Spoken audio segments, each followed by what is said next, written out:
আমরা এখন নতুন এক ত্রয়োদশ জাতীয় সংসদ নির্বাচনের পর সোমবার সকালে প্রথমবারের মতো দলের প্রধান কার্যালয়ে আসেন বিএনপির মহাসচিব ও এলজিআরডি মন্ত্রী মির্জা ফখরুল ইসলাম আলমগীর। ফুল দিয়ে তাকে শুভেচ্ছা জানান নেতাকর্মীরা। যে পরে সাংবাদিকদের সঙ্গে আলাপকালে তিনি জানান, নতুন বাংলাদেশের জন্য কাজ করছে বিএনপি সরকার। অল্প সময়ের মধ্যে তারেক রহমানের নেতৃত্বে সুখী ও সমৃদ্ধ দেশ গঠন করা হবে।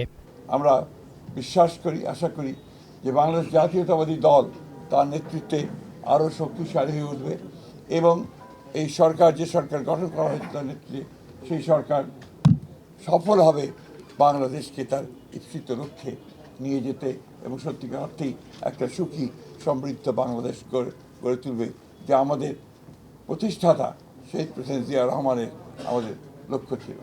নিয়ম নীতি থাকার কারণে সিটি কর্পোরেশনের প্রশাসক নিয়োগ দেওয়া হয়েছে জানিয়ে এলজিআরডি মন্ত্রী বলেন, অল্প সময়ের মধ্যেই হবে সিটি নির্বাচন। সরকারি এবং যে প্রথাগুলো আছে সেগুলো কতগুলো মেয়াদ আছে, কতগুলো মেয়াদ শেষ হয়ে গেছে, সবগুলোকে এক জায়গায় নিয়ে এসে আমরা সরকারের তরফ থেকে একটা সঠিক সময়ে এই নির্বাচনগুলো দেওয়ার ব্যবস্থা আমরা করবো। তবে নিঃসন্দেহে এই নির্বাচনকে প্রাধান্য দেওয়া হবে।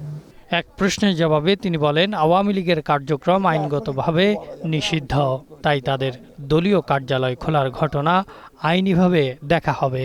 এটা আমরা চাইনি এবং আমরা যেহেতু আপনার আইনগতভাবে বলা আছে যে তাদের কার্যক্রম নিষিদ্ধ, সেইভাবেই এটাকে দেখা হবে সব জায়গায়। সংসদ অধিবেশনে বসার পর সংরক্ষিত নারী আসনের বিষয়ে কাজ শুরু হবে বলেও জানান এলজিআরডি মন্ত্রী Mirza Fakhrul Islam Alamgir. Thank you. Ahsan Habib, green news, Dhaka.